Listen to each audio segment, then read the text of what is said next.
When I found proof my husband was sleeping with my sister behind my back, I stayed silent and played the perfect wife, then orchestrated the most devastating reveal at her wedding reception, exposing their betrayal to every guest who believed their innocent act. "She's working late tomorrow, right? Come over then. I'll make your favorite." I'm reading this text message from my sister Maya to my husband Paul at 1:30 in the morning, and the she they're casually discussing is me. Not Erin, not your wife, not your sister, just she, like I'm an inconvenience to work around, a schedule to coordinate around, an obstacle between them and whatever this is. I keep scrolling through their messages, going back months, watching their affair unfold in reverse, and every message makes me feel sicker and stupider and angrier. They've been doing this for 2 years. 2 years of lies in hotel rooms and stolen moments while I worked late to pay our mortgage, while I helped Maya plan her dream wedding, while I smiled for family photos and believed we were all happy. Paul is asleep upstairs. Maya is probably asleep in her apartment across town, the apartment I helped her move into, practicing her vows for the wedding where I'm supposed to be her maid of honor in 8 weeks. They think they've been so careful. They think I'm too trusting to ever find out. They're wrong.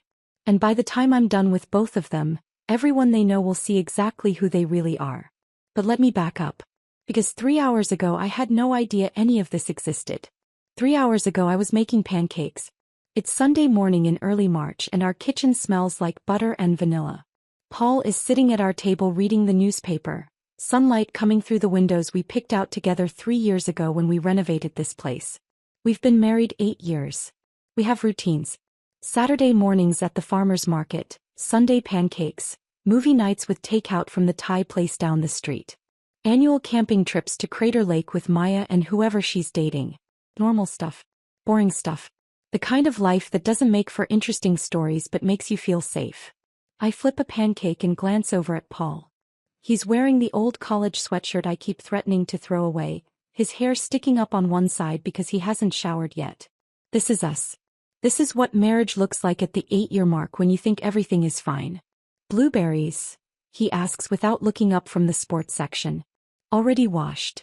In the fridge."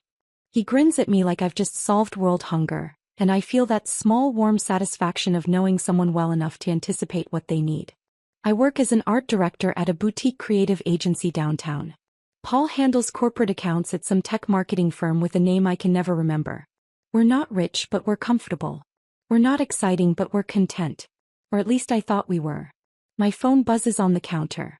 It's Maya asking if we're still on for dinner Tuesday at that new Italian place near her apartment. I confirm and she sends back 3 heart emojis, which is very Maya. She's always been the expressive one, the sister who cries during commercials and makes friends in grocery store lines and hugs people she just met. I tell Paul about dinner and his face does this thing it always does when Maya's mentioned, this immediate brightening like someone just turned up his volume. "I'll grab that wine she likes," he says, already pulling out his phone to make a note. "That Pinot Grigio from the vineyard we visited." I smile because this seems thoughtful. This seems like my husband being considerate of my sister. This seems normal. Maya has been part of our relationship from the beginning. She was there the night Paul and I met at that gallery opening in Seattle 9 years ago. He helped me pick out my wedding dress.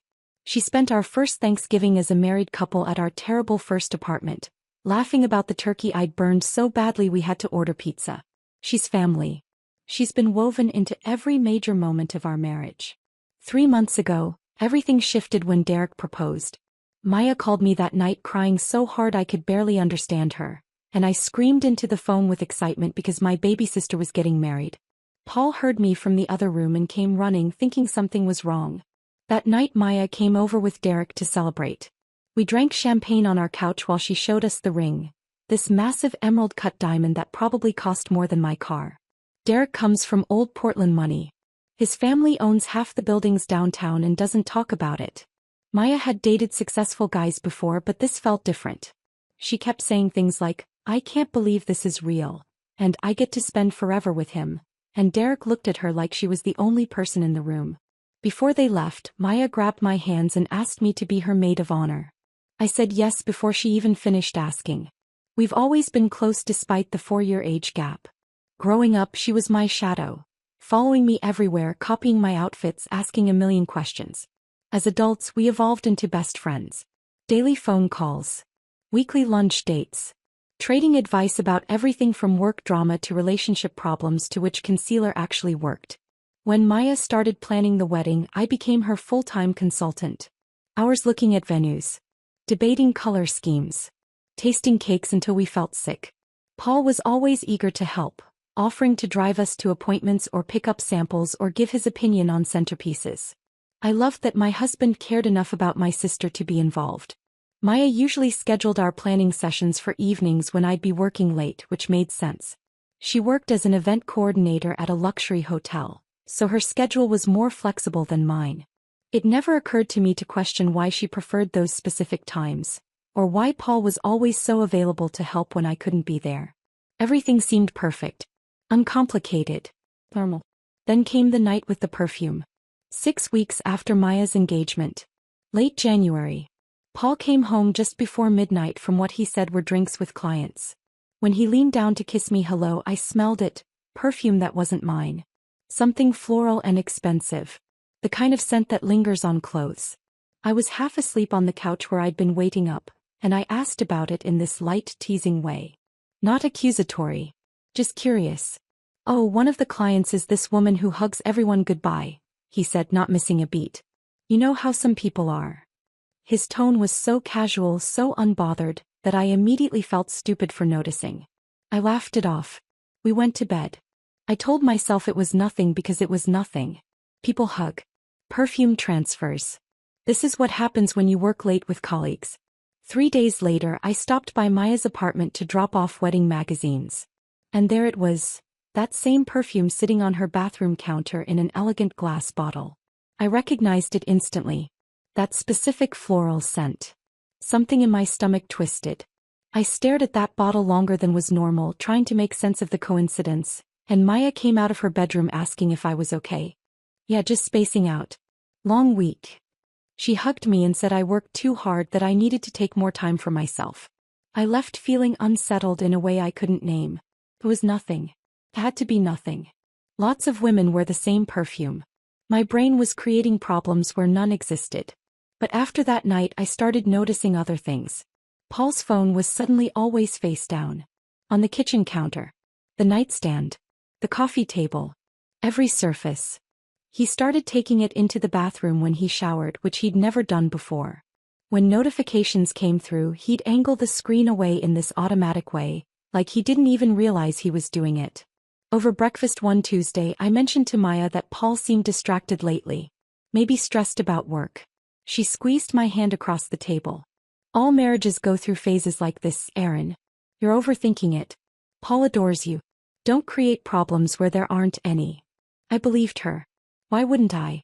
He was my sister. My best friend. She'd never steer me wrong. But the changes in Paul kept coming. He started waking up at 5 in the morning for the gym, something he'd never done in our entire relationship. New workout clothes appeared in the laundry. Expensive protein powders on the counter. Running shoes I didn't recognize by the door. He bought tailored shirts that fit differently. Started using cologne I'd never seen. Switched from his regular barber to some trendy place downtown. Just trying to take better care of myself, he said when I asked. Stay competitive. I'm not getting any younger. His work hours stretched longer. Client dinners 3 times a week became normal. Weekend conference calls. Late nights at the office for pitches that never seemed to close. When I suggested joining him for dinner like I used to, he said it would be boring. Just shop talk. Nothing I'd enjoy. I started lying awake at night, staring at the ceiling while Paul slept peacefully beside me. Was I paranoid? Controlling? Was this just what happened at 8 years when the excitement wore off? My best friend Jennifer suggested couples therapy over wine one night. When I mentioned it to Paul, he laughed. We don't need to pay someone to tell us we're fine. You're overthinking things. I wanted so desperately for him to be right that I dropped it. Confrontation has never been my strength. I'm the peacemaker. The person who makes everyone comfortable and smooths over rough edges. So I pushed down the doubt and kept making Sunday pancakes like everything was fine. Until tonight. Tonight, Paul fell asleep on the couch after dinner, and his phone slid out of his pocket onto the cushion. The screen lit up with a notification. I wasn't trying to snoop. I was just going to plug it in for him. But the notification was from Maya. and the preview showed just enough text to make my blood run cold. I picked up the phone. His passcode is our anniversary, he's never changed it. And suddenly I was in his messages with my sister, scrolling through months of conversations I was never supposed to see. Plans to meet at hotels. Discussions about my work schedule. Jokes about how clueless I am. Photos of Maya wearing Paul's clothes, including that navy hoodie he claimed he lost 4 months ago. Now it's 1:30 in the morning and I'm sitting in our living room with my laptop, going through 2 years of lies, and Paul is still asleep upstairs, completely unaware that everything is about to change. Maya's wedding is in 8 weeks. I'm supposed to stand beside her as maid of honor and smile while she marries Derek, this genuinely kind man who has no idea his bride has been having an affair with her sister's husband. I should wake Paul up right now. Scream at him. Call Maya and destroy her. But I don't. Because sitting here in the dark taking screenshots and backing them up to 3 separate cloud drives, I realize something. I'm not going to confront them. Not yet. I'm going to play the perfect wife. The devoted sister. I'm going to help Maya with every wedding detail, smile in every photo, give the maid of honor speech everyone expects. And then I'm going to burn their entire world down in front of 200 people who think they're good people. They think I'm too nice to fight back. Too trusting. Too weak. They're about to find out how wrong they are. The days that follow are strange. I move through them like I'm underwater, everything muffled and distant, but on the surface I'm perfectly normal. I go to work. I answer emails. I smile at Paul across the dinner table and ask about his day like I don't know exactly what he did today, who he texted, where he went. Because I'm still checking. Every morning after he leaves for the gym, I log into his iCloud and read the new messages. Every night while he showers, I scroll through his calendar and cross-reference it with Maya's Instagram stories. I'm building a timeline now, a detailed map of their affair that spans 2 full years. 2 years. That number keeps hitting me in waves. 2 years of family dinners where they sat across from each other and smiled. 2 years of holidays and birthdays and ordinary Tuesdays. 2 years of me confiding in Maya about my marriage, about my worries that Paul seemed distant, while she nodded sympathetically and told me I was imagining things. The worst part isn't even the affair itself. It's the coordination. The planning. The casual way they discuss me like I'm a scheduling problem to solve rather than a person they're betraying. She's got that design conference in San Francisco next month. Paul writes in a message dated 6 weeks ago. Perfect, Maya responds. We can finally do that weekend trip you mentioned. I'll tell Derek it's a girls' spa thing with college friends. They're so comfortable with the lying. So practiced. Like they've done this 1,000 times and perfected the art of deception. I'm sitting at my desk at work on a Wednesday afternoon, staring at a logo design that's due by end of day when my phone buzzes. It's Maya. Lunch tomorrow? I need your opinion on bridesmaid dress colors. I'm between sage green and dusty blue. I stare at that message for a full minute. She has no idea. Absolutely no idea that I know. That I've seen the photos of her wearing Paul's clothes.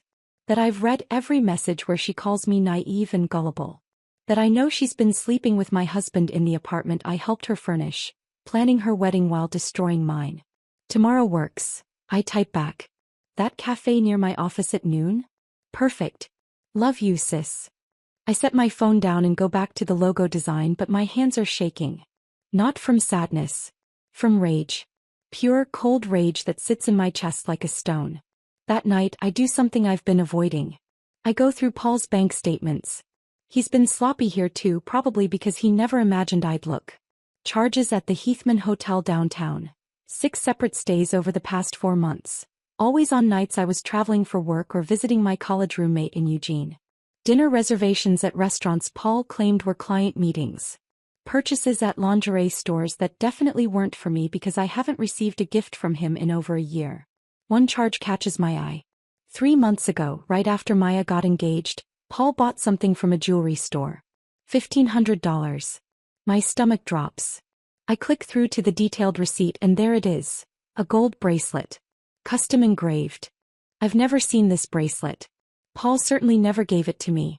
But I remember seeing something gold on Maya's wrist at Sunday dinner 2 weeks ago. She said Derek gave it to her as an early wedding gift. I close my laptop before I throw it across the room. The next day I meet Maya for lunch. She's already at the cafe when I arrive, sitting at our usual table by the window, looking radiant in a cream sweater that probably costs more than my rent. She jumps up to hug me when she sees me. "You look tired," she says, studying my face with what looks like genuine concern. "Are you sleeping okay?" "Just busy at work," I say, sliding into the chair across from her. "You know how it is." She launches into wedding talk immediately. The ongoing debate about bridesmaid dresses, a crisis with the florist who might not be able to get peonies in November, drama with Derek's aunt who wants to bring her new boyfriend who no one has met. I nod in all the right places, make appropriate sympathetic noises, offer solutions to problems I don't care about. And then I notice it. The gold bracelet on her left wrist. "That's pretty," I say, gesturing to it. "Is it new?" Her hand goes to it automatically, a small, secretive smile crossing her face. "Oh, this? Yeah, Derek gave it to me. Early wedding present. Isn't it beautiful?" "Gorgeous," I say, keeping my voice light. "He has good taste." She beams. "He really does. I'm so lucky, Aaron." I know every bride says this, but I genuinely feel like the luckiest woman alive. Derek is he's everything I've ever wanted. I take a sip of my water to avoid responding because if I open my mouth right now, I might tell her that her fiancé isn't the one who bought that bracelet. That my husband, her brother-in-law, the man she's been sleeping with for 2 years, paid $1,500 for that piece of jewelry she's wearing while she gushes about how much Derek loves her. "Speaking of Derek," Maya continues, "I need to finalize the head table seating chart. Obviously you and Paul will be right next to us. I want my favorite people close." "Of course," I say. "Wouldn't miss it." She reaches across the table and squeezes my hand. "I keep thinking about how lucky I am to have you as my sister. Some people don't get along with their siblings, you know? But you and me, we've always been a team. I honestly don't know what I'd do without you." The audacity of it nearly takes my breath away. She's holding my hand, looking me in the eye, saying these things while carrying on an affair with my husband. While wearing jewelry he bought her with our joint account. While planning to stand at an altar in front of 200 people and pledge loyalty to Derek when she's been loyal to no one. "I feel the same way," I hear myself say. "You're my best friend, Maya. Always have been." Her eyes get misty. "Don't make me cry. I'm wearing mascara." We finish lunch talking about centerpieces and the timeline for the reception. She shows me photos of the venue decorated for a different wedding, pointing out where our table will be, where the dance floor is, where the bar will be set up. "And this is where you'll give your maid of honor speech," she says, zooming in on a photo of the microphone stand near the head table. "No pressure, but I'm expecting something good. You're the writer in the family." "I've been working on it," I tell her, which is true. I've been working on that speech for weeks now, perfecting every word, timing every pause. It's going to be memorable. I promise. "I can't wait," she says, practically glowing. "This is going to be the best day of my life." I smile back at her. "I'm sure it will be." When we part ways after lunch, she hugs me tight and tells me she loves me, and I hug her back and say it too, and neither of us means it, but only one of us knows that. I walk back to my office in the cold November air and I feel nothing. No sadness. No conflict. Just that same cold clarity I felt the night I discovered everything. That evening, Paul comes home from work carrying flowers. Grocery store flowers, nothing fancy, but it's been months since he brought me anything, and I understand immediately what this is. Guilt. Some small part of him that still feels bad about what he's doing, trying to ease his conscience with a $12 bouquet. "These are pretty," I say, putting them in a vase. "What's the occasion?" "No occasion. Just thought of you." He kisses my forehead and goes to change out of his work clothes, and I arrange the flowers in water and think about how I'm going to destroy him. Not physically. Not through violence or screaming or dramatic confrontation. I'm going to destroy him socially, professionally, in every way that matters to him. And he's not going to see it coming. My phone buzzes. It's a text from Maya. "Thanks for lunch today. You always know how to make me feel better. Love you so much." I type back quickly, "Love you too. Can't wait for the wedding. It's going to be perfect." And I mean it. Because it will be perfect. Just not in the way she thinks. I finish arranging Paul's gilt flowers, pour myself a glass of wine, and sit down to work on my maid of honor speech some more. I've got 8 weeks until the wedding. 8 weeks to play the role of supportive wife and devoted sister. 8 weeks to make sure every piece of evidence is backed up, Every detail is perfect, every word of my speech is exactly right. Paul comes back downstairs in sweatpants and finds me at the kitchen table with my laptop. Work stuff, he asks. Wedding planning, I say, not looking up. Maya's speech. Want to make it special. He smiles that warm, proud smile. You're such a good sister to her. She's lucky to have you. We're lucky to have each other, I reply, meeting his eyes. He has no idea how true that's about to become. The weeks that follow become a masterclass in performance. I'm acting every single day, every single moment, and nobody suspects a thing. Not Paul, not Maya, not my parents, not our friends. I am the perfect wife. The devoted sister. The reliable maid of honor who shows up to every appointment with a smile. But underneath the performance, I'm building something else entirely. Every morning starts the same way. I wake up before Paul, make coffee, check his iCloud account while the machine brews. New messages appear like clockwork. Last night was amazing. Can't wait to see you Thursday. She's going to be at that conference all weekend. We'll have 3 full days. I screenshot everything, save it to multiple cloud drives, add it to my growing timeline of their affair. Then I go downstairs, pour Paul's coffee exactly how he likes it, and kiss him goodbye when he leaves for the gym. The same gym where, according to his messages, he doesn't actually work out half the time. He meets Maya there. They grab breakfast after. Go back to her apartment while I'm at work. At the office, I throw myself into a major rebranding project for a tech startup that's paying us more than any client we've had in years. My boss comments on how focused I've been, how the quality of my work has actually improved despite the long hours. What she doesn't know is that staying late isn't about dedication. It's about avoiding home. Avoiding the charade. Some nights I sit in my car in the parking garage for 20 minutes, just breathing, preparing myself to walk back into my marriage and pretend everything is fine. Jennifer notices something's wrong during one of our monthly lunches. We're at our usual spot, this little bistro near Powell's Books, and she's watching me push salad around my plate without eating. You've lost weight, she says. Are you okay? Just busy with work, I tell her. And Maya's wedding stuff. You know how it is. Erin. She sets down her fork, her expression serious. I've known you since college. Something's off. What's going on? For a second I almost tell her. Almost let the whole story spill out right there over untouched salads and iced tea. But I can't. Not yet. Because if I tell Jennifer, she'll tell me to confront them immediately. She'll say I'm torturing myself by waiting. She won't understand that this isn't torture. This is strategy. I'm fine, I say, forcing a smile. Really? Just stressed. The wedding's in 5 weeks and Maya's losing her mind over details. Jennifer doesn't look convinced, but she drops it. We finish lunch talking about her own life. Her promotion at work, her latest dating disaster, safe topics that don't require me to lie. Maya calls that afternoon while I'm in a meeting. 3 missed calls in a row, which means wedding emergency. I step out and call her back. Oh, thank God, she says when she answers. Crisis. The florist can't get peonies. She's suggesting roses instead, but roses are so basic, Erin. Everyone has roses. This was supposed to be special. I close my eyes and count to 5. What about garden roses? They're fuller, more romantic. And we could mix them with ranunculus. Same color palette, more interesting texture. Silence on the other end. Then, that's actually perfect. God, you're so good at this. I don't know what I'd do without you. That's what sisters are for, I say, and the words taste like ash. That evening we have a dress-fitting appointment. I meet Maya at the bridal boutique downtown, and the consultant brings out her Vera Wang gown. This stunning off-shoulder design that probably costs more than most people's cars. I help her into it, buttoning each tiny pearl button up her spine, and she looks at herself in the mirror with tears in her eyes. Is this really happening? She whispers.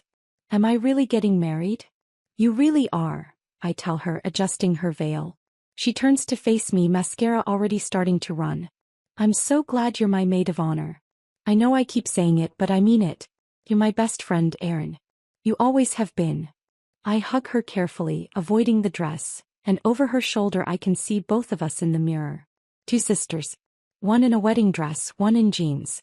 Both of us lying, but only one of us knows it. We spend the next hour looking at bridesmaid dresses. She's finally decided on sage green, and I help her choose a style that will work for the different body types of her bridesmaids. We debate hemlines and necklines and whether the fabric will photograph well. Normal sister things. Wedding things. All while I'm mentally reviewing the hotel receipts I found last week showing Paul and Maya spent a weekend at the coast while I was in Eugene visiting friends. The worst part of the whole charade is Derek. Maya's fiancé joins us for dinner after the fitting, and he's exactly as nice as always. Asking about my day, telling jokes, clearly head over heels in love with Maya. He talks about their honeymoon plans to Italy, about the house they're looking at in the West Hills, about how excited he is to start a family. We're thinking maybe 2 kids, Maya says, squeezing Derek's hand across the table. Not right away, but within a few years. Derek grins. I want them to have your eyes. And I sit there eating pasta, nodding at appropriate moments, watching them plan a future that's built on lies, and I wonder if Derek will hate me after the wedding. If he'll understand I did him a favor, or if he'll wish I'd warned him privately instead of exposing everything publicly. But I can't warn him privately. Because if I do, Maya and Paul will have time to control the narrative, to spin the story, to paint me as jealous or crazy or vindictive. This has to be public. It has to be undeniable. It has to be in front of everyone who matters. 3 weeks before the wedding, Maya's nonprofit holds its annual fundraiser gala. It's a black tie event at a downtown hotel, complete with silent auction, live music, and Portland's wealthy elite pretending to care about children's literacy. Paul volunteers to help with logistics, which makes everyone in our family smile about what a supportive brother-in-law he is. I watch him get ready that night with new eyes. The tuxedo I don't remember him buying. Cufflinks that weren't in his drawer last month. Cologne applied with more care than he's shown for anything involving me in half a year. You look handsome, I tell him, because that's what a good wife says. You look beautiful, he replies, kissing my forehead with lips that have kissed my sister. At the gala, I work the room in a burgundy gown Maya helped me pick out. I make small talk with donors, laugh at jokes I don't find funny, pose for photos with Paul's arm around my waist. The perfect couple. The supportive sister and brother-in-law helping Maya's career. But I'm watching them. Always watching. I see Paul's hand linger on Maya's lower back when he guides her through the crowd. See her lean into him when he whispers something that makes her laugh. See them exchange glances across the ballroom that last just a fraction too long. And then about an hour into the event, they disappear. Event logistics, Maya tells the event coordinator before heading toward the service hallway. Paul follows 2 minutes later, claiming he's taking a phone call. They're gone for 17 minutes. I know because I time it on my phone while pretending to scroll through social media. When they return, Maya's lipstick is slightly smudged. Paul's bow tie is looser. They come back from different directions, like that makes it less obvious. That morning I checked their messages. Can't wait to see you in a tux tonight. You know what that does to me. I'll find a reason to steal you away. Promise. Now I'm watching that promise fulfilled in real time, and I'm smiling for a photographer from the Portland Tribune who wants a shot of Maya with her sister. We pose together, arms around each other, and he takes several photos. Beautiful, he says. You can really see the family resemblance. Later I'll wonder if that photo ever ran. If it's still somewhere online, frozen proof of the moment before everything exploded. With 2 weeks until the wedding, I become meticulous.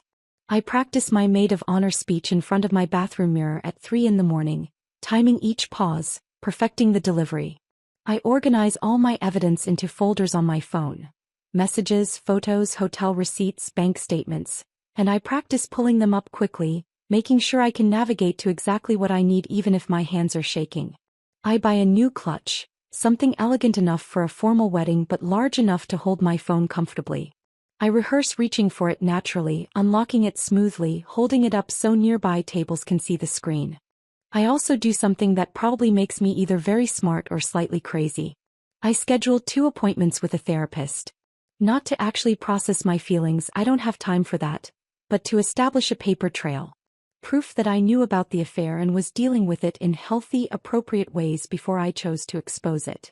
Insurance against anyone later claiming I acted out of unstable emotion. Have you considered confronting your husband directly? Dr. Harlow asks during our second session. I'm not ready yet, I tell her, which is completely true, just not in the way she thinks. She nods sympathetically. These things take time. There's no rush. You need to process at your own pace. I nod back and let her believe that's what's happening. At night, I lie next to Paul in our bed listening to him breathe. He sleeps peacefully, no guilt keeping him awake, no conscience disturbing his rest. And I stare at the ceiling imagining the wedding reception. The beautiful waterfront venue. The 200 guests. The moment when I stand up with the microphone and everyone's attention. The moment when everything changes. For the first time in 2 months, lying there in the darkness, I smile. The wedding day arrives with weather that feels like mockery. Clear blue skies. Crisp November air. The kind of perfect Portland morning that makes people forget it rains here 9 months a year. I wake up at 5, earlier than necessary, but I couldn't sleep anyway. Today is the day I've been planning for 2 months. Today everything changes. I shower, do my makeup carefully, put on the sage green maid of honor dress Maya chose. It fits perfectly because I've lost 12 pounds since discovering the affair, stress eating me from the inside out even as I smile through every wedding appointment. In the mirror I look composed. Elegant. The picture of a supportive sister ready to celebrate her sibling's big day. Nobody would guess I'm about to detonate a bomb. I arrive at the waterfront venue at 7 with my arms full of emergency supplies Maya texted me about at midnight. Safety pins. The specific shade of lipstick she wants for photos. Breath mints. A backup pair of nude heels in case hers give her blisters. The kinds of details only a devoted maid of honor would remember. The bridal suite is already chaos when I walk in. Bridesmaids everywhere, mimosas flowing, our mother crying happy tears while the hairstylist works on bridesmaid number 3. Maya sees me and practically runs across the room. "Oh, thank God," she says, hugging me tight. "I've been panicking all morning. I couldn't remember if I told you about the lipstick and I thought you might forget and—" "I got everything," I tell her, holding up the bag. Deep breaths. "It's all going to be perfect. And it will be. Just not the way she thinks." Maya's already in her robe, hair done in these perfect loose waves, makeup half finished. She looks radiant in the way brides do, glowing with excitement and nerves and the absolute certainty that today is the beginning of her happily ever after. "Come help me get into the dress," she says, pulling me toward the corner where her Vera Wang gown hangs like a work of art. Our mother and 2 bridesmaids help lift it carefully and I guide Maya into it, pulling it up, adjusting the fabric, buttoning each tiny pearl button up her spine. There are 42 buttons. I count them. Our mother cries. The photographer circles us, capturing these intimate sister moments. The older sister helping the younger one into her wedding dress. Both of us smiling, everything perfect. "I can't believe this is happening," Maya whispers, staring at herself in the full-length mirror. "I'm actually getting married." "You really are," I say, adjusting her veil. She turns to face me, tears already starting to mess up her mascara, and grabs both my hands. "I don't know what I would have done without you, Erin. Through all the planning, all the stress, all the little disasters. You've been my rock. You're the best sister anyone could ask for." The words should hurt, but they don't. They just solidify everything I'm about to do. "That's what sisters are for," I tell her. She hugs me carefully, trying not to wrinkle the dress, and I hug her back, and the photographer captures that too. 2 sisters. 1 getting married. Both crying. A beautiful moment that will be deleted from every device by tomorrow. The bridesmaids finish getting ready, everyone taking turns with the hair and makeup artists. I sit in the corner sipping water. Not mimosas, I need to be completely clear-headed, and going over my speech in my head one more time. I've memorized it. Every word. Every pause. I know exactly when to reach for my phone, exactly which screenshots to show first, exactly how to deliver each line for maximum impact. My phone buzzes. It's Jennifer. "Thinking of you today. Know you've been stressed about the speech. You're going to do great. Love you." I type back, "Thanks. Today's going to be memorable." Around 9:30, our mother insists on photos of just her and her daughters. The photographer poses us by the window. Natural light streaming in, Maya in her wedding dress, me in sage green, Mom in navy blue. We smile. We hold hands. We look like the picture of family happiness. "Why, beautiful girls," Mom says, crying again. "I'm so proud of both of you." Maya squeezes my hand. I squeeze back. At 10, it's time for Maya to head down for pre-ceremony photos with Derek. First look photos, they call them, where the groom sees the bride for the first time. Maya is nervous, fidgeting with her bouquet. "What if he doesn't like the dress?" she asks. "He's going to love it," I assure her. You look perfect. She does. She looks absolutely perfect. And in about 4 hours she's going to look completely destroyed. I stay behind in the bridal suite, taking a moment alone. I check my phone one last time, making sure all my evidence is organized and ready. Messages, photos, hotel receipts, bank statements. Everything I need to make this undeniable. Then I head downstairs to find my seat. The ceremony space is stunning. White chairs in neat rows. An arch covered in white roses and eucalyptus. The Willamette River sparkling in the background. 200 guests in expensive clothes, chatting and laughing, everyone excited for the ceremony to start. I see Paul almost immediately. He's sitting 5 rows back, looking handsome in his charcoal suit, talking to my Aunt Carol. When he sees me, he smiles and waves. I wave back. Play the part. He finds me in the corridor behind the ceremony space a few minutes before things start. You look beautiful, he says, kissing my cheek. Several bridesmaids walk past and smile at us. Such a loving couple. Thank you, I say, reaching up to straighten his tie even though it doesn't need straightening. You clean up pretty well yourself. Big day for Maya, he says. She's so happy, I reply. She and Derek are perfect together. They really are, he agrees, and I wonder if he hears the irony in his own words. My phone buzzes in my clutch. Jennifer again. You okay? You seemed really off at the dress fitting. If you need to talk after today, I'm here. I type back quickly, I'm good. About to get the closure I didn't know I needed. The music starts. It's time. I take my place at the front, maid of honor position, and watch as guests file to their seats. Derek stands at the altar with his best man, looking nervous and excited and completely unaware that his life is about to implode. He's a good guy. Kind. Successful. Completely in love with Maya. And she's been lying to him for 2 years. The processional begins. Bridesmaids walk down the aisle one by one. Then it's my turn. I walk slowly, smiling at guests, and when I pass Paul's row, I see him watching Maya's empty spot at the back of the aisle, that same soft expression on his face I've seen 100 times in the past 2 months. Then the music changes. Everyone stands. And Maya appears at the back of the aisle on our father's arm. She looks like a fairy tale. The dress fits perfectly, the veil catches the light, her smile is radiant. Derek's face when he sees her breaks into pure joy. Several guests start crying. It's beautiful. Picture perfect. Everything a wedding should be. I stand at the altar holding Maya's bouquet, watching this ceremony that's built entirely on lies, and I feel nothing but that same cold calm I've been carrying for weeks. The officiant begins. Words about love and commitment and choosing each other every day. Maya and Derek exchange their personal vows, and Maya's voice cracks with emotion when she promises Derek honesty and loyalty and forever.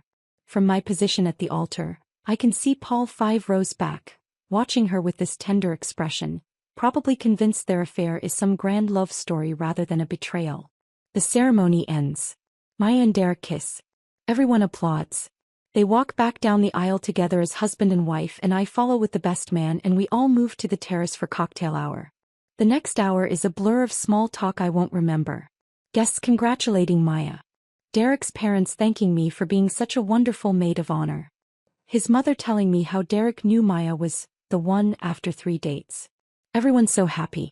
So completely unaware. I don't drink. Not even the champagne the servers keep offering. I need to be completely clear-headed. Finally, we move inside for dinner. The reception hall is gorgeous. Hundreds of candles, white roses everywhere, string lights creating this magical atmosphere. I'm seated at the head table between Maya and the best man. Maya keeps squeezing my hand, so happy, so grateful, so completely doomed. Dinner is served. It's delicious and I can't taste any of it. Then the speeches begin. Derek's best man goes first. He tells funny stories about their college days, makes touching comments about friendship and loyalty. Several guests cry. Everyone applauds. Then the DJ announces, and now the maid of honor, Erin Caldwell. I stand up, pick up my champagne flute, reach into my clutch and feel my phone there ready. 200 faces turn toward me. Maya is beaming. Derek has his arm around her. Paul is watching me proudly from his seat. None of them have any idea what's about to happen. I smile, take a breath, and begin to speak. Thank you all for being here to celebrate Maya and Derek on this absolutely beautiful day. My voice is warm, steady. I've practiced this opening 100 times in front of my bathroom mirror at 3 in the morning, and now it sounds exactly how I want it to, genuine, loving, the perfect maid of honor. I raise my champagne flute and the crowd murmurs agreement. 200 smiling faces turn toward me. Maya is beaming at the head table, eyes already glistening with happy tears. Derek has his arm around her shoulders. My mother is in the third row dabbing at her eyes with a tissue. Paul is 5 rows back, watching me with this proud expression like he's not currently having an affair with the woman in the white dress. As Maya's older sister, I continue, I've had the privilege of watching her grow from that curious little girl who followed me everywhere into the incredible woman standing before you today. Several guests nod knowingly. This is exactly what they expect. Sappy sister stories, childhood memories, maybe a funny anecdote about Maya's terrible teenage fashion choices. Standard maid of honor speech material. Maya has always had this gift for making people feel special, for creating these picture-perfect moments that make life feel magical. She's planned events for hundreds of people over her career, coordinated proposals and anniversaries and celebrations, always making sure every detail is flawless. More nodding. Maya's reputation as an event coordinator is well known. Derek's mother is smiling warmly. And she planned this wedding with the same meticulous attention to detail, I say, my smile never wavering. Making sure everyone here would witness exactly what she wanted us to see. The tone of that last sentence is just slightly off. Just enough that a few people in the front row shift uncomfortably. Maya's smile falters a fraction. She's smart enough to sense something wrong but not smart enough to know what. I pause. Let the room settle. Make sure I have everyone's complete attention. But what I've also had, I say, my voice dropping lower, more serious, is a front row seat to a very different side of Maya's life. One that most of you have never seen.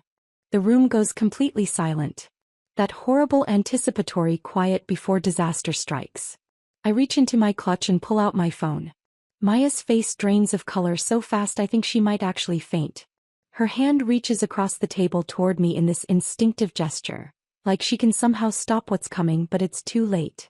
This has been too late for 2 months. 7 months ago, I continue, my voice steady despite my racing heart. I discovered something that shattered my entire world. I discovered that my husband Paul and my sister Maya have been having an affair. The gasps are immediate and collective, like the whole room inhaled at once. Someone near the back drops their glass and the crash echoes in the sudden silence. A woman at table 6 says, "Oh my God," loud enough for everyone to hear. I unlock my phone and hold up a screenshot, angling it so the nearby tables can see. It's a text message from Maya to Paul, the words clear and undeniable. "Can't wait to have you all to myself tomorrow. You're all I think about." Maya tries to stand but Derek grabs her wrist, his face going from confusion to horror as he processes what I'm saying. Paul is halfway out of his chair but frozen. Like his body can't decide whether to run toward me or away from me. My mother has both hands over her mouth. My father's face has gone completely red. "This is from 3 weeks ago," I say calmly, scrolling to another message. "And this one is from Maya to Paul, sent while I was in Seattle for a work conference." I read it aloud, my voice clear and steady. "She's gone until Thursday. Come over tonight. I'll wear that thing you like." I pause, let that sink in, then add, "Sent while I was working 18-hour days to land the account that helped pay for this beautiful wedding we're all attending today." The room erupts. People standing. Chairs scraping. Voices overlapping in shock and outrage. But I just keep talking, keep delivering evidence like a prosecutor presenting a case because I've practiced this and I know exactly what I need to say. I have 2 years' worth of messages like this. I continue, my voice cutting through the chaos. 2 years of planning hotel stays around my business trips. 2 years of coordinating their affair around my schedule like I'm an inconvenience to work around rather than a person they're betraying. Derek suddenly reaches across Maya and grabs my phone from my hand. I let him take it. This is part of the plan. He needs to see it himself. He scrolls frantically, his face transforming from shock to devastation to pure rage as he reads message after message after message. "Is this true?" he asks Maya, his voice breaking on the last word. She's crying now, mascara streaming down her face in black rivers, but she can't form words. Just sits there shaking her head, whether in denial or disbelief I can't tell. Answer me. Derek shouts and the entire room hears it. 200 guests watching in horror as a marriage ends before it even begins. Maya whispers something I can't hear from where I'm standing. What? Derek demands. What did you say? It wasn't. Maya's voice is barely audible. I didn't mean for it to. How long? Derek cuts her off. How long has this been going on? Maya just cries harder. How long? Derek roars, standing so violently his chair falls backward with a crash. The room goes dead silent again. Everyone waiting for the answer they already know will be devastating.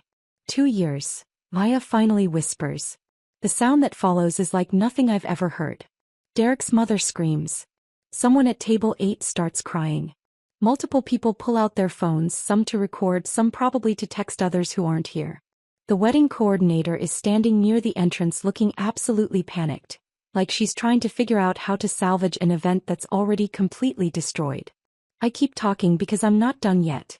I have hotel receipts, I say, pulling up another file on a second phone I've kept in my other hand. 6 separate bookings at the Heathman downtown over the past 4 months. All under Paul's name. All on dates he told me he was at sales conferences. I hold up the phone showing a booking confirmation. The tables closest lean in to see. I have their Telegram messages where they joke about how oblivious Derek and I are. How easy we are to fool. How trusting we are, like trust is a character flaw instead of what you're supposed to have in a marriage. Paul finally finds his voice. Aaron, you're taking this out of context. If you would just let me explain. Explain what? Derek cuts him off, rounding on Paul with such hatred in his eyes that Paul actually steps backward. Explain how you've been sleeping with my wife? How you've been lying to your own wife and to me for 2 years?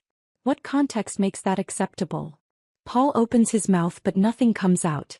Derek turns back to Maya. I asked you to marry me because I thought you were the most honest person I'd ever met. You told me you valued loyalty above everything.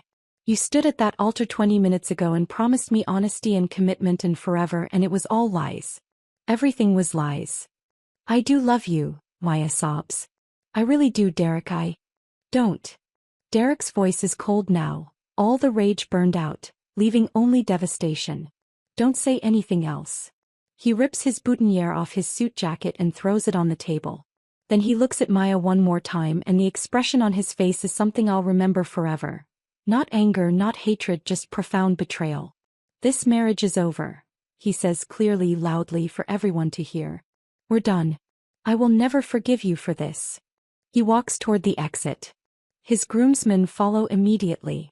His parents start gathering their family, Derek's mother shooting Maya a look of absolute disgust as she passes the head table. Derek's father stops in front of Paul. If I ever see you again, he says quietly, it will be too soon. Then they're gone, half the wedding party streaming out behind them. Paul tries to approach me, hands raised in some placating gesture, but my father physically blocks his path. You take one more step toward my daughter, Dad says in a voice I've never heard him use before, and I promise you'll regret it. Paul freezes. Looks around the room like he's searching for an ally. Finds none. Everyone is staring at him with disgust or shock or both. Maya is still sitting at the head table, sobbing so hard she can barely breathe, her beautiful Vera Wang gown now seeming obscene, her perfect makeup destroyed. Guests are gathering their things, leaving their tables, the reception dissolving into chaos around her. My mother is crying. My Aunt Carol is shouting something at Paul. Derek's cousin is recording everything on his phone. I don't say anything else. I've said everything I needed to say. I place my champagne flute carefully on the head table. Walk across the reception hall toward the terrace exit. My legs feel steady. My hands aren't shaking. Behind me I hear voices shouting questions at Maya and Paul, hear my mother begging someone to stop this, hear the beginning of the total annihilation I've spent 2 months carefully orchestrating.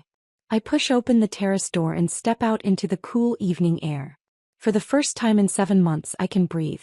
The terrace overlooks the Willamette River and I stand there alone for maybe 5 minutes just breathing. The evening air is cool against my skin. Inside I can still hear the chaos, raised voices, crying, the sound of chairs being moved as guests leave. But out here it's quiet. Peaceful almost. My phone starts buzzing in my clutch. I pull it out and see the screen lighting up with notifications. Texts, calls, messages flooding in faster than I can read them. I turn the phone off completely and put it back. I'm not ready to deal with any of that yet. Jennifer appears in the doorway. She must have been sitting near the back because she's here and most of Derek's family is already gone. She walks over without saying anything and just stands next to me looking out at the water. I have a bag packed at your place, I tell her. Can I stay with you tonight? Of course, she says. As long as you need. We leave through the side exit, avoiding the main reception hall entirely. I don't want to see Maya's face. Don't want to hear Paul trying to explain. Don't want my mother begging me to fix this somehow. I just want to leave. Jennifer drives because my hands are shaking too badly. Not from regret. From adrenaline finally crashing after 2 months of holding everything inside. We don't talk. She just puts on music and drives and I stare out the window at Portland passing by, the city lights blurring together. When we get to her apartment, I collapse on her couch and finally let myself fall apart. Not crying exactly. More like my whole body just gives out. 2 months of pretending. 2 months of smiling through dress fittings and cake tastings and wedding planning sessions. 2 months of sleeping next to Paul and making him breakfast and acting like I didn't know he was destroying our marriage. It's over. It's finally over. I sleep for 14 hours straight. When I wake up Sunday morning, Jennifer is sitting in the armchair across from me with coffee and a concerned expression. Your phone's been going crazy, she says carefully. I turn the sound off but the screen keeps lighting up. Might want to check it. I turn it on and immediately regret it. 247 missed calls. Texts filling up the screen faster than I can scroll. My parents. My relatives I haven't talked to in years. Friends from college. Coworkers. Everyone has something to say about what I did. Most of them I ignore. But there's one message that matters from David, the lawyer I quietly retained 3 weeks ago. Saw the video. Well done. Come to my office Monday morning and we'll file divorce papers. Video. What video? Jennifer sees my expression. You should probably see this, she says, pulling out her laptop. Someone at the wedding filmed my entire speech. The whole thing from my opening words to the moment Derek stormed out. They posted it on social media with the caption, Maid of Honor exposes bride's affair at wedding reception. It has 2 million views. I watch it once, seeing myself standing at that microphone, voice steady, delivering every line exactly as I practiced. Maya's face draining of color. Derek grabbing my phone. The room erupting into chaos. It's all there, recorded in high definition for the world to see. It's everywhere, Jennifer says quietly. Twitter, Instagram, TikTok. Local news picked it up this morning. They have opinions. I scroll through the comments. Half the people are calling me a hero. The other half are calling me cruel, vindictive, asking why I didn't handle this privately. Someone created a poll asking if my revenge was justified. Someone else made a reaction video analyzing my body language and microexpressions. Do you care? Jennifer asks. What they think. I close the laptop. No. This was never about them. This was about the truth. Monday morning I meet David at his office. He has divorce papers already drafted, just waiting for my signature. Paul isn't contesting anything. According to David, Paul's lawyer advised him that fighting would be pointless given the evidence. He wants to talk to you, David says. Called my office 6 times yesterday. I told him all communication goes through me, but he's persistent. Tell him no, I say, signing the papers. I have nothing to say to him. Paul comes home Monday afternoon to find all his belongings in boxes on the front porch. I'm not there. I'm still at Jennifer's. But David had the locks changed and taped a restraining order to the front door. Temporary, just until the divorce is finalized, but it means Paul can't come near me or contact me directly. His mother calls me that evening. I answer because I'm not angry at her, just at her son. Aaron, please, she says, crying. Paul is devastated. He made a terrible mistake, but he loves you. Can't you just talk to him? Try to work this out. Your son didn't make a mistake, I tell her, keeping my voice gentle but firm. He made a choice. Every day for 2 years he chose to lie to me. He chose to sleep with my sister. He chose to coordinate his affair around my work schedule. Those weren't mistakes. Those were deliberate decisions. And now he's living with the consequences. She tries to argue to guilt-trip me about marriage being sacred and forgiveness being important, but I hang up before she can finish. I've already forgiven enough, trusted enough, been understanding enough. I'm done. The real devastation starts Wednesday. Paul's colleague Marcus messages me that morning. We've met a few times at company events and he's always been friendly. Now he's reaching out to tell me he's disgusted by what Paul did. And to warn me about what happened at work. The viral video reached Paul's CEO Rebecca. She's known in Portland's tech scene for running a tight ship, enforcing strict ethical standards, maintaining the company's reputation above everything else. Having one of her senior account executives exposed in a viral video for having an affair with his wife's sister isn't the kind of publicity she tolerates. She called Paul into her office Tuesday morning. The meeting lasted less than 10 minutes. She gave him a choice, Marcus tells me over coffee. Resign immediately or be terminated for violating the ethics clause in his contract. He chose to resign because getting fired would have made finding another job basically impossible. How did he look? I ask, and I'm not sure why I care, except maybe I need to know this hurt him the way it hurt me. Like he aged 10 years overnight, Marcus says. Cleaned out his desk Wednesday morning. Half the office wouldn't even say goodbye to him. Janet from accounting actually told him he should be ashamed of himself. Right there in the hallway where everyone could hear. I feel a savage satisfaction hearing this. Maybe that makes me a bad person. I've stopped caring. Maya's destruction happens even faster. The luxury hotel chain she worked for has spent decades building a reputation for elegance and discretion. Having one of their event coordinators exposed in a viral video for conducting an affair with her sister's husband while planning her own wedding is exactly the kind of scandal they can't afford. My cousin Rachel, who still follows Maya on social media, tells me Maya was called into HR Monday morning. By Monday afternoon she was terminated. Conduct incompatible with brand values was the official reason. But losing her job is just the beginning. Derek's family owns Maya's apartment building. They gave her 30 days notice to vacate, the legal maximum, but their lawyer made it clear those 30 days would be as unpleasant as legally possible. Maya moved back into our parents' house within 2 weeks. Mom calls me Thursday evening. I almost don't answer, but something makes me pick up. She's not doing well, Erin, Mom says, her voice heavy. She barely leaves her room. Won't eat. Won't shower. Just sleeps and cries. Part of me feels guilty hearing this. The part of me that remembers Maya as my little sister following me around, looking up to me. But then I remember that same sister wearing Paul's hoodie in that photo. Coordinating their affair around my work trips. Helping him lie to my face hundreds of times. She made her choices, Mom, I say quietly. She's still your sister. Family should forgive.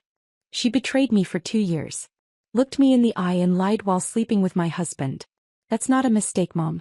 That's not something I can just forgive because we share DNA. Mom goes quiet.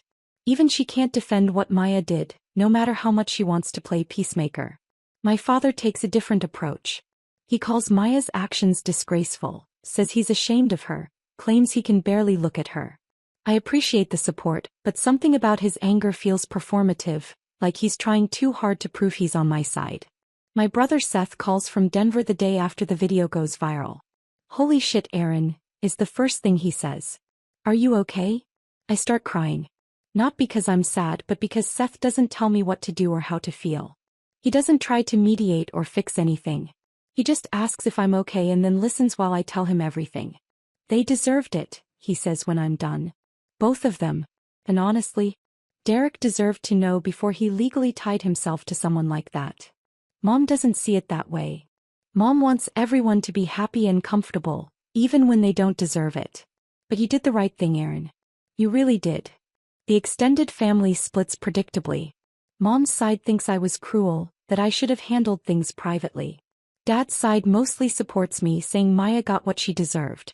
Thanksgiving is in 5 weeks. Mom is already talking about having everyone over like always, like we can just sit around a table together and pretend none of this happened. I'm planning to spend it with Jennifer's family instead. I can't sit across from Maya and pass the potatoes. Can't listen to Mom try to force reconciliation over pumpkin pie. Can't perform forgiveness I don't feel for the sake of holiday tradition. Some bridges once burned don't get rebuilt. And I'm finally okay with that. 3 weeks after the wedding, I'm sitting in Jennifer's apartment scrolling through job postings. Not because I need a new job, but because focusing on something normal helps. When my phone buzzes with a text from an unknown number. This is Derek. I know this is weird, but I'd like to talk if you're willing. No pressure. I stare at that message for a full hour. Jennifer comes home from the grocery store, sees me frozen on the couch with my phone in my hand and asks what's wrong. Derek wants to meet, I tell her. Derek as in Maya's ex-fiancé Derek? Yeah. Jennifer sits down next to me. What do you want to do? That's the question, isn't it? Part of me wants to ignore the message, keep that boundary firmly in place. But another part, the part that's been carrying this weight alone for months, is curious. Derek is the only other person who understands exactly what Maya and Paul did. The only other person who was humiliated in front of 200 people. I text back, coffee tomorrow? That place on Morrison at 2. His response comes immediately. I'll be there. Thank you. The next day I arrive at the cafe 5 minutes early and find Derek already sitting at a corner table. He looks terrible. The polished, confident man from the wedding has been replaced by someone who's clearly not sleeping, not eating, barely holding it together. His button-down shirt hangs loose like he's lost weight. There are dark circles under his eyes that no amount of expensive grooming can hide. When he sees me, he stands awkwardly, and for a moment neither of us knows what to do. Shake hands. Just sit down. We settle on sitting down. For the first 5 minutes we just sip our coffee in silence. Two people who were destroyed by the same two people, trying to figure out if we're allowed to be angry together or if that somehow makes it worse. Finally, Derek speaks. I'm sorry. I look up, confused. For what?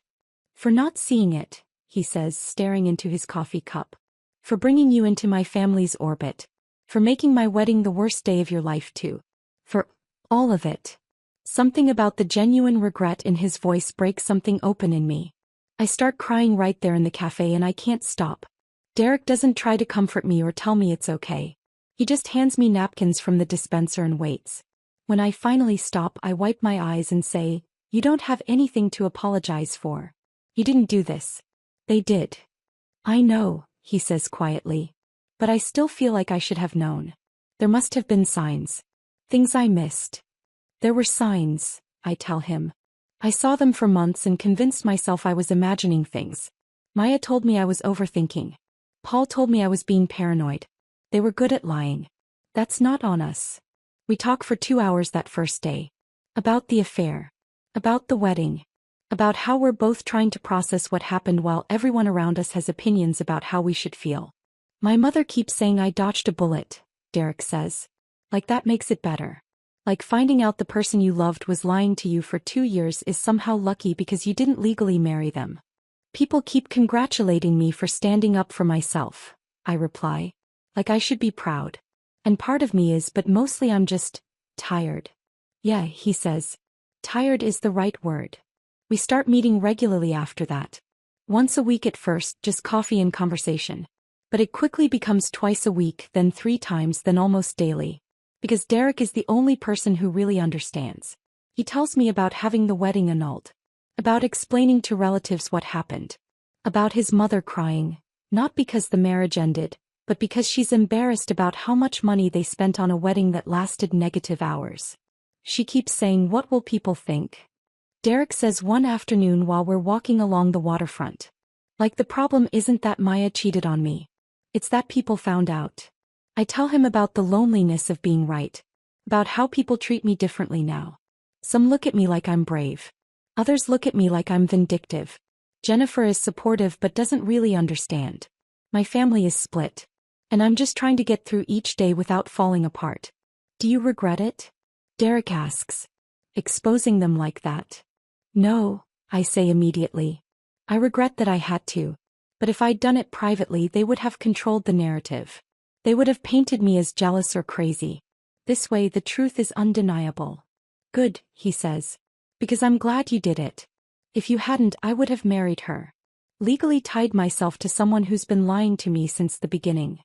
We start piecing together the timeline of the affair during one of our walks. Derek remembers Maya canceling plans because she was tired from work. On nights I now know Paul was with her. I remember Paul's sudden interest in helping with wedding planning.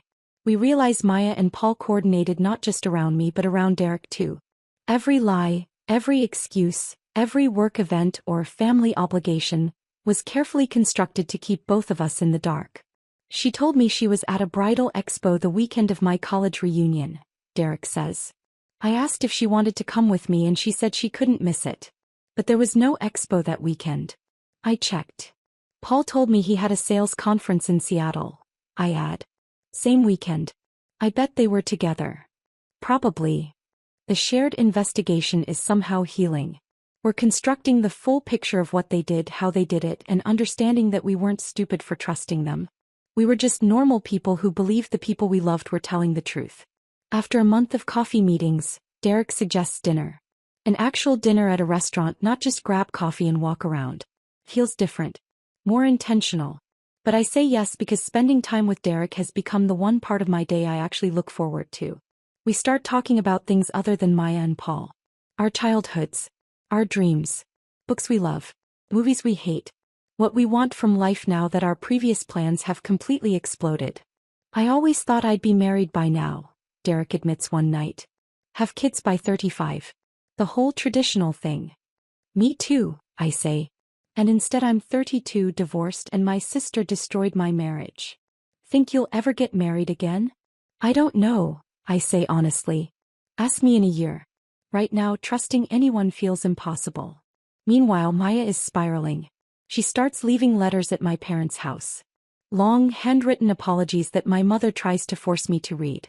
When I refuse, Mom reads them to me over the phone anyway, telling me how sorry Maya is, how much she regrets everything, how she's in therapy now. One letter claims the affair started as a mistake and she didn't know how to end it. That makes me furious. Affairs don't last 2 years by accident. They last because you choose them every single day. Another letter tries to blame Paul entirely. Says he pursued her. That she felt pressured. That she was confused and vulnerable. Maya is 32 years old. Fully capable of saying no. Watching her try to dodge responsibility is almost worse than the original betrayal. She shows up at my office one afternoon. Building security calls up to ask if I'll see her. I watch from my third-floor window as she stands in the lobby crying, and I feel nothing except irritation that she's making a scene at my workplace. Tell her I'm not available, I say to security. The breaking point comes when Maya somehow gets Derek's new number. We're having dinner when his phone rings. He glances at the screen, frowns, and answers. Hello. I watch his expression change from confusion to anger as he listens to whoever's on the other end. Then he stands up from the table and walks outside, and I can see him through the window, pacing and gesturing. He comes back 5 minutes later looking furious. That was Maya, he says. How did she get your number? No idea. She was crying, begging me to convince you to talk to her. Said you're the only one who can help her move forward. That she needs closure. What did you say? I told her she's delusional if she thinks either of us ever wants to hear from her again. He sits down heavily. Then I hung up and blocked the number. 2 months after the wedding, Derek asks me to dinner. Not our usual casual places but a nice restaurant downtown. When I arrive, he's wearing a suit. There are flowers on the table. And I realize this might not just be friendly anymore. We're both nervous in a way we haven't been during our other meetings. Conversation is stilted at first. We talk about safe topics. Work, the weather, a movie he saw last weekend. Halfway through dinner, Derek puts down his fork. I need to tell you something, he says. And if it ruins this friendship, I'll understand. But I have to say it. My heart starts racing. I think I know what he's going to say. And I'm terrified and excited in equal measure. I have feelings for you, Aaron, Derek says quietly. I know the timing is terrible. I know we're both still processing trauma. I know people will judge us if we're together. But I can't pretend anymore that these meetings are just about shared grief. You make me laugh. You make me feel like myself again. And I hope, maybe you feel the same way. I'm quiet for a long moment. Processing. Because I do feel the same way. But I'm scared. Scared of being hurt again. Scared of making a mistake. Scared this is just trauma bonding and not real connection. I do feel the same way, I finally admit. But I don't know if that's healthy or if we're just using each other to process what happened. I don't know either, Derek says. Maybe we're both a little broken right now. Maybe this is a terrible idea. But maybe it's not. Maybe two people who understand each other's pain is exactly what we both need. We talk for 2 more hours about whether this is healing or harmful. Whether we're ready. Whether we can build something real on a foundation of mutual betrayal. We don't have answers to any of these questions. But when Derek walks me to my car and kisses me goodnight, gentle and tentative and full of possibility, I realize I don't need answers yet. I just need to feel something other than anger. And this, whatever this is, feels like hope. Derek and I start dating officially in late January, 3 months after the wedding. We agree to take it slow, be honest about everything, and accept that this might not work. But we're willing to try. The first few weeks are careful. Tentative. We're both so aware that we're building something on a foundation of shared trauma, and we keep questioning whether what we feel is real or just two hurt people finding comfort in each other. Do you think about her when you're with me? I ask him one night while we're having dinner at his place. He's quiet for a moment, then says honestly, sometimes. Not in a longing way. More like, I see something that reminds me of what happened and I have to consciously separate you from her. Does that make sense? Yeah, I say. I do the same thing. Sometimes you'll say something and I'll panic, wondering if you're lying too. If everyone lies. I'm not lying, he says. I promise you, Aaron. If this stops working for me, I'll tell you. No games. No deception. We decide early on to see a couples therapist, which feels ridiculous when we've only been dating a month, but we both agree we want to do this right. Dr. Chin asks us hard questions about whether we're trauma bonding, whether we're using each other to avoid processing our pain, whether we're actually compatible or just comfortable in shared anger. We don't have all the answers. But we keep showing up. Keep being honest. Keep choosing each other day by day. 5 months after the wedding, my divorce is finalized. The court proceeding takes less than 20 minutes. Paul doesn't even show up, he sends his lawyer as a representative. David structured the settlement so I keep the house, my retirement accounts, everything we built together. Paul gets his personal belongings and his car. When the judge declares our marriage dissolved, I feel relief more than anything else. It's finally officially over. Jennifer is waiting on the courthouse steps when I walk out into bright April sunshine. How do you feel? She asks, hugging me hard. Free, I say. And sad. And angry. And relieved. All at once. That evening, Derek takes me to dinner. We're not sure if we're celebrating or commiserating, but we're together and that feels right. My family's lawyers finally settled with Maya, he tells me over dessert. She has to repay about $30,000 of the wedding costs. Can she afford that? Barely. She's working retail now. It'll take her years to pay it back. Part of me feels guilty hearing this. But then I remember the hotel receipts and the messages and the 2 years of lies, and the guilt fades. At work, I throw myself into every project with intensity that borders on obsessive. I'm staying late, taking on the challenging accounts other art directors avoid, bringing innovative ideas that win us 3 new major clients. My boss, Karen, notices. 6 months after the wedding, she calls me into her office. I'm promoting you to creative director, she says without preamble. You've earned it. The team respects you. Clients love you. And frankly, you've been doing the job for months without the title. The promotion comes with a significant raise. I used the money to move out of the house I shared with Paul. There are too many ghosts in those walls. Too many memories of who I used to be. I find a loft in the Pearl District. Exposed brick, huge windows, light everywhere. The complete opposite of my old life. Moving day feels like shedding skin. I get rid of almost everything Paul and I bought together. The couch where I discovered his affair, the dining table where we ate countless dinners while he lied to my face, the bed we shared while he was sleeping with my sister. I keep only what's truly mine. That first night in the new apartment, I eat Thai food on the floor because I haven't bought furniture yet, and I feel more at home than I did in 8 years of marriage. Jennifer helps me shop for furniture. Derek helps me assemble an IKEA bookshelf that takes 4 hours and nearly ends our relationship. Seth flies in from Denver for a weekend and helps me paint an accent wall navy blue. I'm building a life that's genuinely mine. Not compromised. Not negotiated. Just authentically what I want. Derek and I have been together 4 months when summer arrives, and we're still navigating what we are to each other. Some days it feels perfect. Other days it feels fragile. People judge us. I tell him one evening while we're walking along the waterfront. I can see it in their faces when I mention you. They think we're opportunists. Does it matter what they think? Derek asks. I don't know. Maybe. Sometimes I wonder if they're right. If we're just using each other to process what happened. Maybe we are, he says. But maybe that's okay. Maybe two people who understand each other's pain is exactly what we both need right now. We go to therapy together every other week. Dr. Chin asks us hard questions. We answer honestly. We're building something slowly, carefully on ground that still feels unstable. My parents don't know about Derek and me yet. I'm not ready for my mother's judgment, her comments about how inappropriate it is, her suggestions that I'm doing this to hurt Maya. But Derek's parents know. And surprisingly they approve. His mother tells him she's glad he found someone who understands what he went through.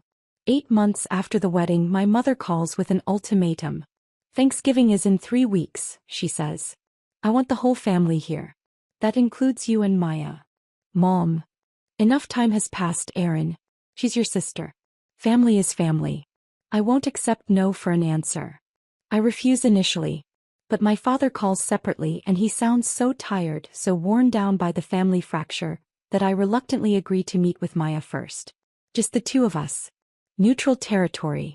Before I commit to Thanksgiving. We meet at a coffee shop downtown on a Saturday morning. Maya shows up looking terrible. She's gained weight. Her hair is unwashed. She's wearing sweatpants. She starts crying the moment she sits down. I'm so sorry, she says. I know I've said it before, but I need you to know how sorry I am. I've been in therapy. I'm working on myself. I'm trying to understand why I did what I did and I let her talk for 10 minutes. Let her spill all her rehearsed apologies and excuses and explanations. When she finally stops, I speak. I don't forgive you, I say clearly. And I probably never will. Aaron, please. What you did wasn't a mistake, I continue. It was a choice you made every single day for 2 years. You looked me in the eye and lied. You let me help plan your wedding while you were sleeping with my husband. You only feel bad now because you got caught. Maya cries harder. I know I don't deserve forgiveness. I miss you. I miss my sister. That sister doesn't exist anymore, I tell her. You destroyed her the moment you chose Paul over me. Over Derek. Over basic decency. Can't we at least try? Maya asks desperately. Can't we work toward being sisters again someday? No, I say. Trust once shattered, this completely doesn't rebuild. The best we can hope for is civil coexistence at family events for mom and dad's sake. But we're not friends. We're not close. We're just two people who share DNA. It's not the closure she wants. But it's the truth. I walk out of that coffee shop feeling lighter. I've stopped carrying the burden of her redemption. That's her work to do, not mine to grant. 14 months after the wedding, I'm sitting in my loft on a Saturday morning drinking coffee and thinking about how different my life looks now. I'm 33. Divorced. Estranged from my sister probably forever. In a relationship that started under the most unusual circumstances imaginable. And somehow I'm happier than I've been in years. People ask me all the time if I regret exposing Maya and Paul the way I did. If the public humiliation was too harsh. If I'd do it differently. My answer is always the same. I regret that I had to do it at all. But I don't regret doing it the way I did. Because they spent 2 years controlling the narrative, controlling me. I took that power back in the only way that guaranteed they couldn't spin the story. My life doesn't look like I imagined it would. But it's mine. Built on truth instead of lies. Derek and I are talking about moving in together next year. It terrifies me. But it also fills me with hope. I've learned that healing isn't linear. Some days I wake up angry. Other days I wake up grateful. Trust is harder to rebuild than people pretend. And revenge doesn't fix anything, but truth-telling does. I still see Maya at occasional family events. We're polite but distant. Strangers who share history but no longer share lives. And I've made peace with that being enough. My mother still hopes for reconciliation. My father has stopped hoping and just accepts the new normal. I've learned that I don't owe anyone my forgiveness. That boundaries are love in disguise. That sometimes the strongest thing you can do is walk away from people who hurt you, even when everyone tells you family means staying. The biggest lesson I've learned is this. Trust your instincts. Believe people when they show you who they are. And when someone betrays you so completely that there's no path back, don't be afraid to burn the bridge and walk away from the ashes. Because on the other side of that fire is a life that's truly yours. And that's worth more than anything.